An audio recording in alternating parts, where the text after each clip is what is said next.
అన్నదాత అన్నదాత మీ అన్నదాత చెమటోడ్చి ఆహారాన్నందించే రైతన్నా అనునిత్యం నీ కండదండగా నిలిచే నేస్తం ఎవరన్నా అన్నదాత అన్నదాత మీ అన్నదాత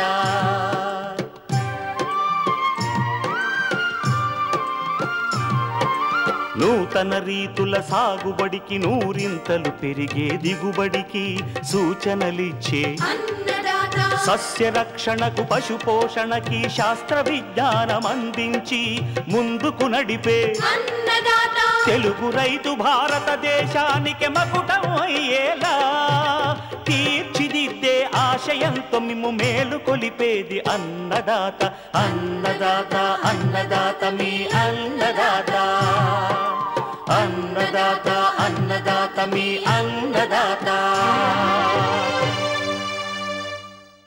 అన్నదాత ప్రేక్షకులకు నమస్కారం. ఈనాటి ముఖ్యాంశాలు: యాసంగి వరి నూక కాకుండా ఉండాలంటే నవంబర్ మాసంలో నారు పోసుకోవాలంటున్న శాస్త్రవేత్త సూచనలు, పసుపును నష్టపరుస్తున్న తాటాకు తెగులు నివారణ చర్యలు, తోటకూర సాగులో మెలకువలు, ఇంకా జై కిసాన్ వ్యవసాయ సమాచారం.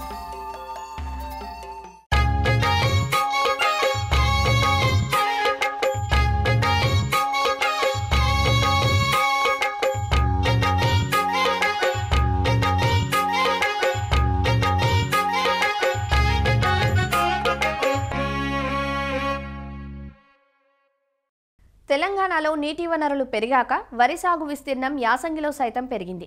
సాధారణంగా యాసంగిలో పండిన ధాన్యాన్ని పారాబాయిల్డ్ రైస్గా మారుస్తారు. వానాకాలంలో పండిన ధాన్యం మాత్రమే పచ్చి బియ్యంగా ఉపయోగపడుతుంది. ఇందుకు కారణమేమిటో తెలుసా? యాసంగి ధాన్యంలో నూక శాతం ఎక్కువ, బియ్యం రికవరీ తక్కువగా ఉంటుంది. డిసెంబర్ మాసంలో అధిక చలి, ఏప్రిల్ తర్వాత అధిక ఎండలు ఇందుకు ప్రధాన కారణాలుగా ఉంటాయి. అందువల్ల బియ్యం రికవరీ తగ్గకుండా ఉండాలంటే రైతులు స్వల్పకాలిక రకాలను ఎంచుకోవడంతో పాటు నారు పోసుకునే సమయం చాలా ముఖ్యమని శాస్త్రవేత్తలు సూచిస్తున్నారు.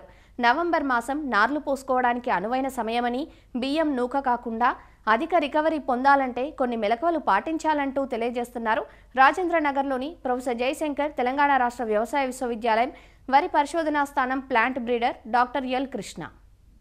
యాసంగిలో సాగునటువంటి వరి పంటలో మనకి ముఖ్యంగా రైతులు ఎదుర్కొన్నటువంటి సమస్య ఎక్కువగా నూక శాతం ఉండడం జరుగుతుంది యాసంగిలో సాగు చేసేటువంటి పంటలో. దీనికి మనకి ముఖ్యమైనటువంటి కారణాలు చూసుకున్నట్లయితే చలి, అదేవిధంగా అధిక ఉష్ణోగ్రతలు ఉండడం వలన మనకి ఈ సమస్య ఏర్పడుతుంది. డిసెంబర్, జనవరి మాసాలలో చలి ప్రభావం ఎక్కువగా ఉండటం వల్ల, అంటే దాదాపుగా మనకి రాత్రి వేళల్లో ఉష్ణోగ్రతలు 10 డిగ్రీల కన్నా తక్కువగా ఉండటం వల్ల నారు సరిగ్గా ఎదగపోవటము, అదేవిధంగా నారు ఎర్రబడటము, అదేవిధంగా నారు చనిపోవడం జరుగుతుంది. దీనివల్ల మనకి నాట్లు వేసుకోవడానికి అధిక రోజులు పట్టడము, దీనివల్ల మనకి ముదురు నారుని వేసుకోవాల్సినటువంటి పరిస్థితి ఏర్పడుతుంది. అదేవిధంగా నాటుకున్న తర్వాత కూడా ఈ చలి ప్రభావం ఎక్కువగా ఉండటం వల్ల కుదురులు సరిగా ఎనుకోకపోవటము, అదేవిధంగా దుబ్బు సరిగా కట్టకపోవడం వలన 15 నుంచి 20 రోజుల వరకు కూడా మనకి యాసంగి వరిలో పంటకాలం పెరుగుతూ ఉంది. ఈ విధంగా మనకి పంటకాలం పెరగడం వలన గింజ గట్టిపడే దశ ఏప్రిల్ మాసంలో రావటం వల్ల గింజలో పగుళ్ళు ఎక్కువగా ఏర్పడి నూక శాతం ఎక్కువగా వస్తుంది. నూక శాతం మనం ఎక్కువగా రాకుండా ఉండేటట్లుగా ఉండాలి అంటే కొన్ని యాజమాన్య పద్ధతులు మనం పాటించుకున్నట్లయితే మనకి బియ్యం యొక్క దిగుబడి ఎక్కువగా ఉండి యాసంగిలో కూడా మనం వరి సాగుని లాభదాయకంగా చేసుకోవచ్చు. దీనికి ముఖ్యంగా అనుసరించినటువంటి పద్ధతుల్లో ముఖ్యమైనటువంటిది ఈ విత్తుకునే సమయం, అంటే నార్లు పోసుకునేటువంటి సమయం. జనరల్గా మనము తెలంగాణ రాష్ట్రంలో మనకి నవంబర్ 15 నుంచి డిసెంబర్ 20 వరకు మనము నార్లు పోసుకోవడానికి అనువైన కాలంగా మనము సిఫార్సు చేయడం జరిగింది. కానీ ఇప్పుడున్నటువంటి ప్రత్యేక పరిస్థితుల్లో మనము నవంబర్ చివరి వరకు మాత్రమే మనము నార్లు పోసుకోవాలి. కొంతమంది రైతాంగము మనకి ముందుగా అంటే నవంబర్ మొదటి వారంలోనే నార్లు పోసుకున్నట్లయితే మనము తొందరగా మనం పంటని కోసుకునేటటువంటి అవకాశం ఉందని కొంతమంది రైతులు అనుకుంటా ఉన్నారు. ఇలా మనకి స్వల్పకాలిక రకాలని, ముఖ్యంగా తెలంగాణలో స్వల్పకాలిక రకాలని కనుక మనము నవంబర్ మొదటి వారంలో కనుక మనము నార్లు పోసుకున్నట్లయితే మనకి ఫిబ్రవరిలో ఉన్నటువంటి చలి ప్రభావం వల్ల మనకి ఆ పంటలో తాలుగింజలు ఏర్పడి దిగుబడి తగ్గడానికి అవకాశం ఉంటుంది.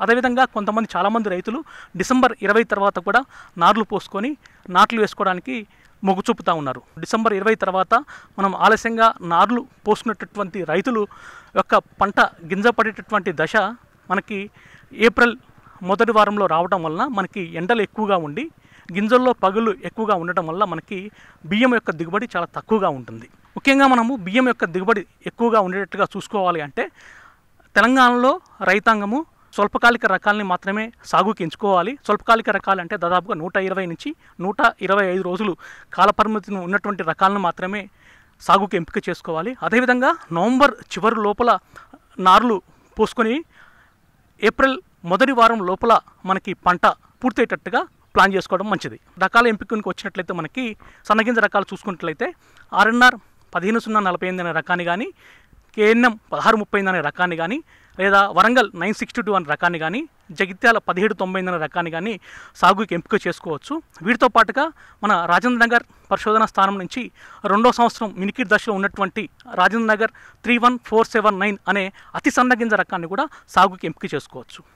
అదేవిధంగా దొడ్డుగింజ రకాలకు వచ్చినట్లయితే మనకి బాగా ప్రాచుర్యం ఉన్నటువంటి దొడ్డుగింజ రకం కేఎన్ఎం 118 కానీ, జేజీఎల్ 24423 కానీ, లేదంటే ఎంటీయూ 1010 కానీ, తెల్లహంస కానీ ఈ రకాలని మనం సాగుకి ఎంపిక చేసుకోవచ్చు. వీటితో పాటుగా మనము గత సంవత్సరం 2022 సంవత్సరంలో ప్రొఫెసర్ జయశంకర్ వ్యవసాయ విశ్వవిద్యాలయము వరి పరిశోధనా కేంద్రం రాజేంద్ర నగర్ నుంచి కొత్తగా మనం విడుదల చేసుకునే రకము రాజేంద్ర నగర్ 29325 అనే రకాన్ని కూడా తెలంగాణ రైతులు సాగుకి ఎంపిక చేసుకోవచ్చు.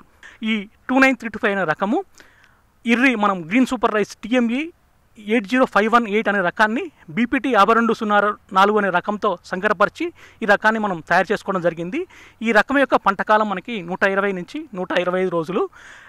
ఈ రకం మనకి దొడ్డుగింజ రకము. ఈ రకం యొక్క ముఖ్య లక్షణం మనం చూసుకున్నట్లయితే మనకి యాసంగిలో సాగు చేసుకున్నప్పటికీ కూడా ఈ రకంలో మనకి నూక శాతం చాలా తక్కువగా వస్తుంది. ఇప్పటిదాకా సాగులో ఉన్నటువంటి అన్ని రకాల దొడ్డుగింజ రకాలతో పోల్చినప్పుడు ఈ రకం ఆర్ఎన్ఆర్ 29325 అనే రకంలో మనకి బియ్యం దిగుబడి అధికంగా ఉంటుంది.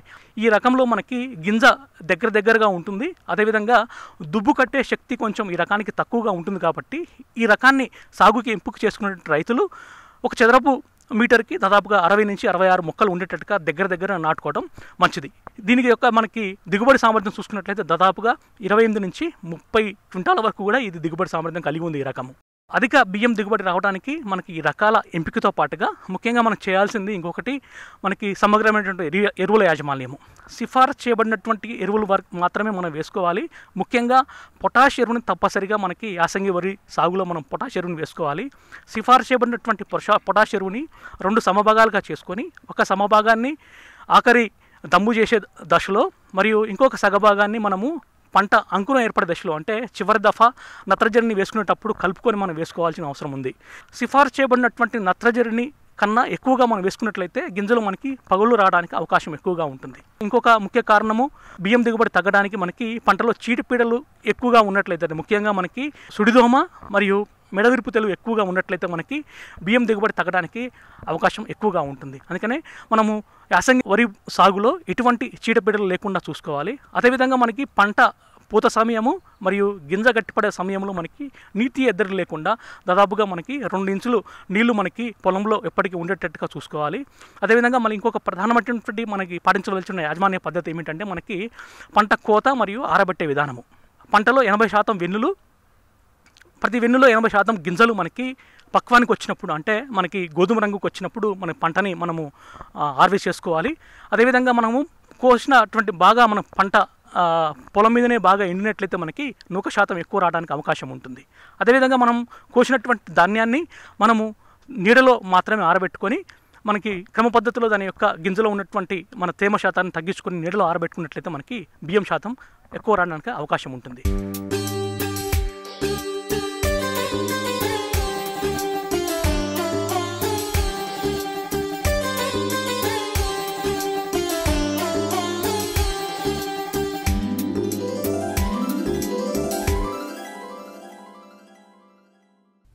రోజువారీ ఆదాయాన్ని అందించే స్వల్పకాలిక పంటలు ఆకుకూరలు. వీటిలో తోటకూర అధిక శాతం లవణాలు, విటమిన్లు, ఇనుము కలిగి రక్తవృద్ధికి తోడ్పడుతుంది. అందుకే చాలామంది ఇంటి ఆవరణలోనూ కుండీల్లోనూ తోటకూరను పెంచుతుంటారు. వాణిజ్యపరంగా పండించే రైతులు మడులను ఏర్పాటు చేసి ఏడాదంతా సాగు చేస్తుంటారు. తోటకూర దాదాపు 25 రోజులకు మొదటి కోతనిస్తుంది.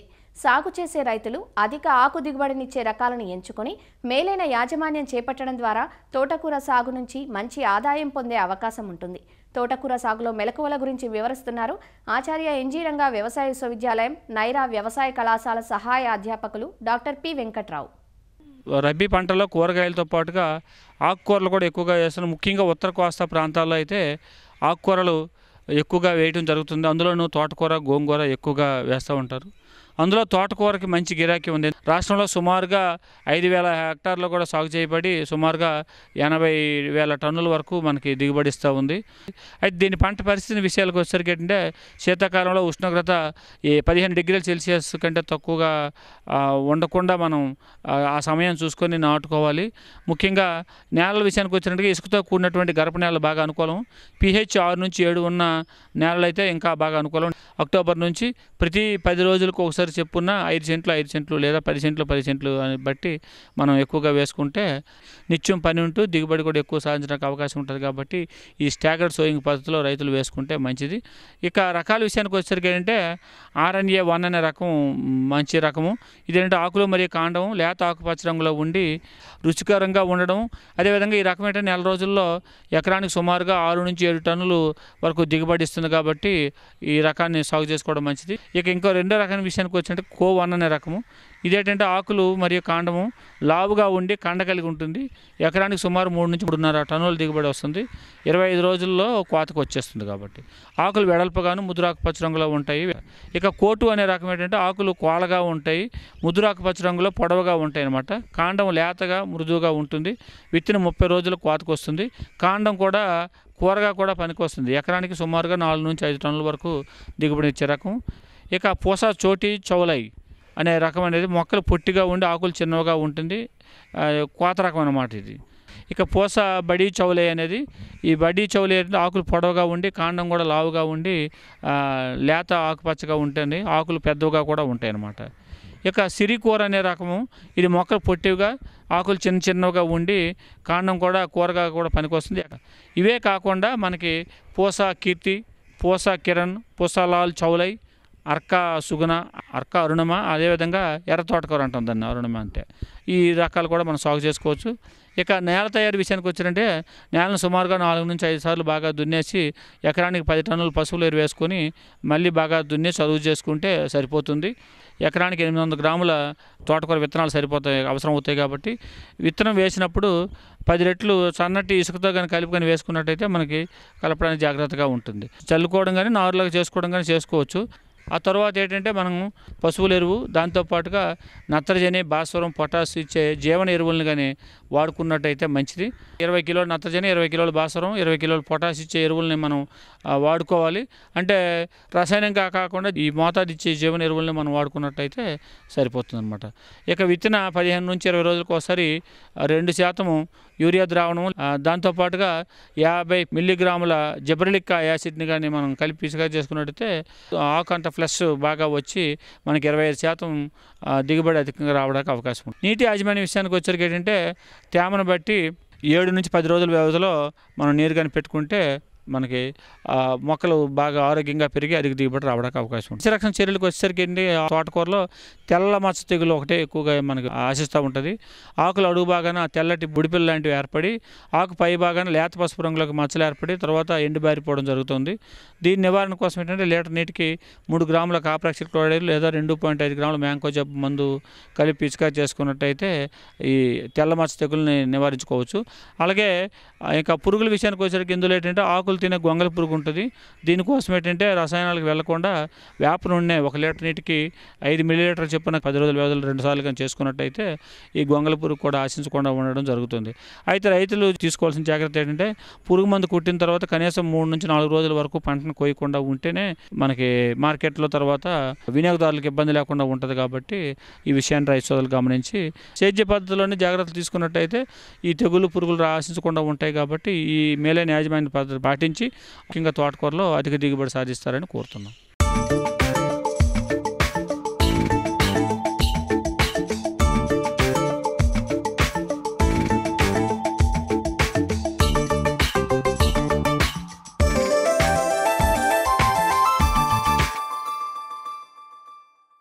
తెలుగు రాష్ట్రాలలో సాగవుతున్న సుగంధ ద్రవ్యపు పంటల్లో పసుపు ఒకటి. మే జూన్ మాసాల్లో నాటుకున్న పైరు ప్రస్తుతం దుంప ఊరే దశలో ఉంది. ఈ దశలో దుంపకుళ్ళు, దుంప ఈగ, తాటాకు తెగుళ్ల వల్ల నష్టం ఎక్కువగా ఉంటుంది. వీటిని ప్రారంభంలోనే అరికట్టినట్లయితే మున్ముందు జరగబోయే నష్టాన్ని నివారించే అవకాశం ఉంటుంది. తాటాకు తెగులు నివారణ గురించి ప్రొఫెసర్ జయశంకర్ తెలంగాణ రాష్ట్ర వ్యవసాయ విశ్వవిద్యాలయం, నిజామాబాద్ జిల్లా రుద్రూరు కృషి విజ్ఞాన కేంద్రం ఉద్యాన శాస్త్రవేత్త డాక్టర్ రాజ్ కుమార్ నుంచి తెలుసుకుందాం. ముఖ్యంగా నిజామాబాద్ జిల్లాలో అధికంగా విస్తరించి ఉన్న ఉద్యాన పంటల్లో మనకి సుగంధ ద్రవ్య పంట అయిన పసుపు ముఖ్యమైనది. పసుపు పంటలో అయితే మొదటి నుండి ఆశించే దుంపకుళ్ళు, దుంప ఈగ, అలాగే మొక్క ఎదుగుదల సమయంలో, అలాగే దుంప ఎదుగుదల సమయంలో ఆశించే ఆకుమచ్చ తెగుళ్ళు చాలా ప్రభావితం చేస్తాయి. ఈ ఆకుమచ్చ తెగుళ్ళలో ముఖ్యంగా మర్రాక్ తెగులు. ఈ మర్రాక్ తెగులు అనేది చిన్న మచ్చలుగా ఏర్పడి అక్కడ నుంచి విస్తరించి పక్షి కన్నులా మారి పెద్ద మచ్చలుగా ఏర్పడి ఆకులంతా కూడా విస్తరిస్తుంటాయి. ఇది మనకి వాతావరణ మార్పులు అంటే అధిక ఉష్ణోగ్రత అలాగే అధిక తేమ శాతం ఉన్న సమయంలో ఈ తెగులు అనేది తొందరగా వ్యాప్తి చెందుతుంది. దీని నివారణ చేసుకునడానికి యాజమాన్య పద్ధతుల్లో పాటించాలి, అలాగే సస్యరక్షణ చర్యలు కూడా తీసుకోవాలి. ముఖ్యంగా యాజమాన్య పద్ధతులకు విషయానికి వస్తే ఈ పసుపు అనేది, ఈ విత్తన శుద్ధి అనేది పాటించాలి. ఈ విత్తన శుద్ధి చేసుకోవడం వల్ల ఈ శిలీంధ్రం యొక్క అవశేషాలు విత్తనం ద్వారా సంక్రమించకుండా ఉంటాయి. దానివల్ల ఎదుగుదల సమయంలో పంట నుంచి పంటకు అది విస్తరించకుండా ఉంటుంది. ప్రస్తుతము పంట అనేది ఎదుగుదల సమయంలో ఉంది. ఈ దుంప ఎదుగుదల సమయంలో ఈ ఆకుమచ్చ తెగులు వల్ల దిగుబడి తగ్గే అవకాశం ఉంది. కాబట్టి పిచికారీ మందులైన ప్రాపికోనజోల్ అనే మందును 1 నుంచి 2 ml లీటర్ నీటికి కలుపుకుని ఆకులు బాగా తడిచేలా పిచికారీ చేసుకోవాలి. ఇది కాకపోతే అజాక్సిస్ట్రోబిన్ మరియు డైఫెన్కోనజోల్ కలిగిన మందు 1 మిల్లీలీటర్ 1 లీటర్ నీటికి కలుపుకుని పిచికారీ చేసుకున్నట్లయితే తెగులకు సంబంధించిన శిలీంధ్రాన్ని అరికట్టవచ్చు. దీంట్లో స్టిక్కర్ మనం కలుపుకుని దాన్ని పిచికారీ చేసుకున్నట్లయితే తెగుళ్ల మందు అనేది పూర్తిగా వ్యాప్తి చెంది దాని పనితనం బాగుంటుంది. అదేవిధంగా ఈ తెగుళ్ల మందు అనేది 10 నుంచి 15 రోజుల వ్యవధిలో 2 సార్లు పిచికారీ చేసుకోవాలి. ఈ విధంగా రైతు సోదరులు యాజమాన్య పద్ధతులు పాటించినట్లయితే ఈ మర్రాకు తెగులను అనేది సమర్థవంతంగా అరికట్టుకుని మనం మంచి పసుపు దిగుబడిని సాధించవచ్చు.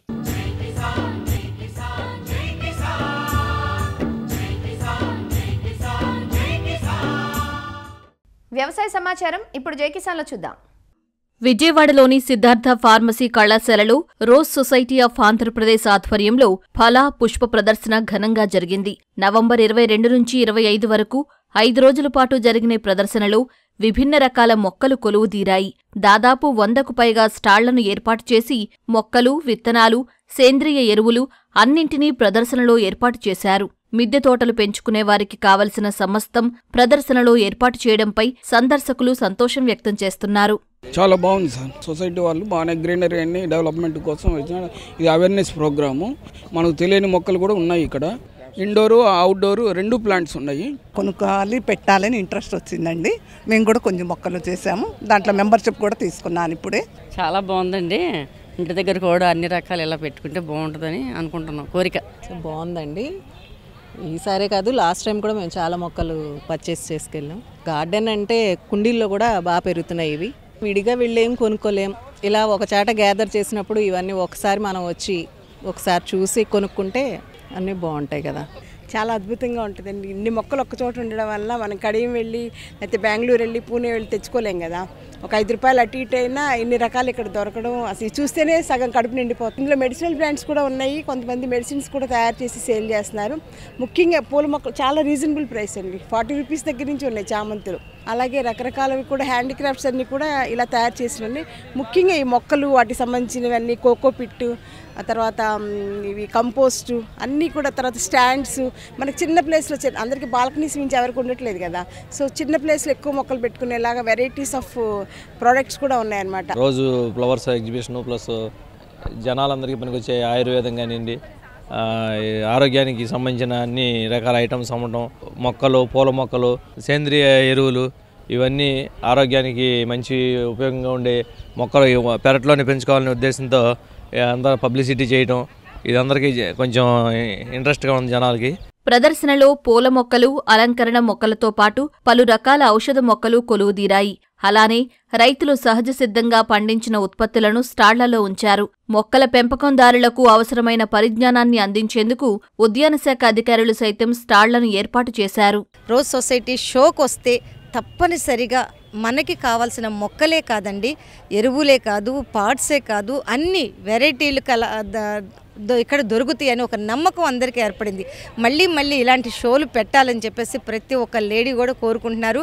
అదే కాకుండా ఇక్కడ సిటీజీ అని, వన్ ఎర్త్ వన్ లైఫ్ అని వాళ్ళు కూడా ఎంకరేజ్మెంట్గా మొక్కలు ఇవ్వటం, మొక్కలు పంచటం, మొక్కలు చేయటం, మా ఎస్ఎన్జి ఫౌండేషన్ తరఫున మొక్కలు ఎలా నాటాలని చెప్పటం, అలా జరుగుతూ ప్రతి ఒక్కరికి అవగాహన తెప్పిస్తున్నాము. నేను గత 6 సంవత్సరాల నుండి అయితే విజయవాడలో టెర్రస్ గార్డెనింగ్ చేస్తున్నాను. నేను చేయడమే కాదు, విజయవాడలో చాలామంది టెర్రస్ గార్డెనింగ్ చేయాలనే ఉద్దేశంతో నేను లీలా కుమారి గారు కలిసి వన్ ఎర్త్ వన్ లైఫ్ అనే టెర్రస్ గార్డెన్ గ్రూప్ స్టార్ట్ చేశాము. ఈ నేపథ్యంలో ఇవాళ రోజ్ సొసైటీ వాళ్ళు మాకు ఒక ఆఫర్ ఇచ్చారు. సో స్టాల్ పెట్టండి, వచ్చిన జనాలకి ఈ కూరగాయలు అంటే విష రసాయన రహిత కూరగాయలు వల్ల ఉపయోగాలు ఏంటి అనేవి చెప్పండి అని డిస్ప్లే చేయడానికి మా ఇంట్లో ఉన్నటువంటి ప్లాంట్స్ అన్నీ కూడా తెచ్చి ఈ విధంగా పెట్టాము. పట్టణాల్లో ఎవరికి ప్లేస్ ఉండట్లేదు అని చెప్పి మొక్కలు పెంచడం మానేస్తున్నారండి. కాకపోతే మన అవసరం రోజువారీ ఆకుకూరలు, కూరగాయలు అవి అలాంటివన్నీ మనం మన టెర్రస్ల మీదే మనం పండించుకోగలము. అంటే మార్కెట్లో ఇప్పుడు కెమికల్స్తోనే అన్ని పంటలు చేస్తున్నారు. సో వాళ్ళకి తప్పట్లేదు, పెస్టిల్ కంట్రోల్ చేయాలి అంటే అవి తప్పట్లేదు కాబట్టి పెస్టిసైడ్స్ వేసేస్తున్నారు. అవి తెచ్చుకొని మనం వండేసుకుంటున్నాము. సో అలాంటివన్నీ అవాయిడ్ చేయడం కోసం మన ఆహారాన్ని మనం కొద్ది రోజులైనా, మనం వారంలో 3 రోజులు 4 రోజులైనా తీసుకోగలగాలి అని అవేర్నెస్ కల్పించడం కోసం మేము విజయవాడ పట్టణంలో గత 4 సంవత్సరాలుగా అవేర్నెస్ ప్రోగ్రామ్స్ చేస్తూ ఉన్నాము. ఏపీ తెలంగాణ వైడ్ 2000 మంది వాట్సాప్ గ్రూప్లో కలిసి ఉన్నారండి. రోజు మాకు వచ్చే డౌట్స్ అన్నీ మేము వాట్సాప్ గ్రూప్లో పెడుతూ ఉంటాము. అంటే బై ఎక్స్పీరియన్స్ మాకు ఏవైతే ఉంటాయో అవన్నీ మేము షేర్ చేస్తూ ఉంటాము. కొంతమంది సైంటిస్టులు, ఎక్స్పర్ట్స్ కూడా ఉన్నారు, మాకు తెలియని వాళ్ళు సలహాలు ఇస్తూ ఉంటారు. హరితప్రియ ప్లాంట్ లవర్ సొసైటీ వారి ఆధ్వర్యంలో నిర్వహిస్తున్న ఈ హార్టికల్చర్ షోకి మా హార్టికల్చర్ డిపార్ట్మెంట్ నుంచి మేము కూడా స్టాల్ పెట్టడం జరిగింది. ఈ స్టాల్లో వివిధ రకాల ఉద్యాన శాఖ ద్వారా అమలు చేయు పథకాలని తెలియజేస్తూ ఇక్కడ బ్యానర్స్ కూడా మనం డిస్ప్లే చేయడం జరిగింది. అలాగే మన జిల్లాలో పండించే ఆర్గానిక్గా పండించేటువంటి ప్రోడక్ట్స్ ఏవైతే ఉన్నాయో రైతు వారీగా మేము ఇక్కడ తెచ్చి ఇక్కడ డిస్ప్లే చేసి ఇక్కడ స్టాల్స్కి విజిట్ చేసే వినియోగదారులకి అవగాహన కల్పించే ఉద్దేశంతో ఈరోజు ఈ 4 రోజుల పాటు ఈ స్టాల్ని మనం ఇక్కడ ఏర్పాటు చేస్తున్నాం. ఈ రోడ్ షోలో మన హార్టికల్చర్ డిపార్ట్మెంట్ ద్వారా మేము స్టాల్ కూడా పెట్టడం జరిగింది. ఈ స్టాల్ ద్వారా మేము వచ్చిన వాళ్ళకి, రైతులకు కానీ పొలాలు ఉన్న వాళ్ళకు కూడా మేము అవగాహన కల్పిస్తున్నాము. డిపార్ట్మెంట్ తరపున నడుస్తున్న స్కీములు వాటి గురించి వివరిస్తున్నాము. ప్రస్తుతం అయితే విస్తరణ పథకం కింద పండ్ల తోటలు మనకి బొప్పాయి కానీ, నిమ్మ కానీ, మామిడి కానీ, జామ కానీ, డ్రాగన్ ఫ్రూట్ కానీ సాగు చేసే వాళ్ళకి మేము రాయితీ కూడా అందజేస్తున్నాము. ఆ రాయితీ వివరాలు కూడా మేము తెలియజేస్తున్నాము. అలాగే ఎవరైతే 2.5 ఎకరాలు పైబడి ఉన్న రైతులకి, నీటి వసతి ఉన్న వాళ్ళకి ఆయిల్ పంప్ కూడా సాగు చేయించుకొని వాటి మీద కూడా మేము అవగాహన కల్పిస్తున్నాము. అలాగే ఈ పండ్ల తోటలు కానీ, కూరగాయలు పండించే రైతులకు కానీ డ్రిప్ ఇరిగేషన్, బిందు సేద్యం ద్వారా మనము అధిక దిగుబడి సాధించవచ్చని, ఈ బిందు సేద్యం ద్వారా కూడా మనం రాయితీలు అందజేస్తున్నామని మేము తెలియజేస్తున్నాము. ఇంట్లో వచ్చే వ్యర్థాలని క్షేత్రస్థాయిలోనే ఎరువుగా మార్చాలని చెప్పి మనం స్వచ్ఛాంధ్ర మిషన్ ద్వారా ఆంధ్ర హాస్పిటల్ స్వచ్ఛబడి అనే కార్యక్రమాన్ని మా ఆంధ్ర హాస్పిటల్ అధినేత డాక్టర్ రమణమూర్తి గారి ఆధ్వర్యంలో, అట్లాగే రోజ్ సొసైటీ ఆధ్వర్యంలో మనం ఇలాంటి స్టాల్ని ఏర్పాటు చేసి ప్రజలకు అవగాహన కల్పించే కార్యక్రమాన్ని మనం తీసుకున్నాం. ఎరువు ఏంటంటే అపార్ట్మెంట్ కల్చర్ పెరిగిన నేపథ్యంలో అపార్ట్మెంట్లోనే ఎరువు తయారు చేసేసుకుని, అట్లాగే అపార్ట్మెంట్లోనే వర్టికల్ గార్డెనింగ్ మనం పెంచుకునే విధంగా మనం ఈ కార్యక్రమాన్ని మనం చేపట్టడం జరిగింది.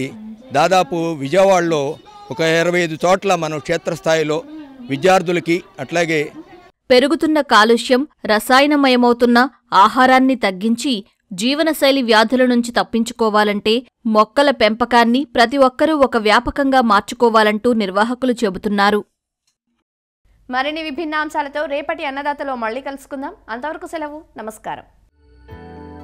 అన్నదాతలు తమ సందేహాలు, సమస్యలను 1800-425-4085 టోల్ ఫ్రీ నెంబర్లో ఉదయం 10 గంటల నుంచి 11 గంటల మధ్య పని దినాలలో సంప్రదించగలరు. ఈ కార్యక్రమాన్ని యూట్యూబ్లో www.youtube.com/అన్నదాత ఈటీవీ లింక్ ద్వారా వీక్షించవచ్చు. అన్నదాత కథనాలు ఈటీవీ విన్ మొబైల్ యాప్లో వీక్షించండి.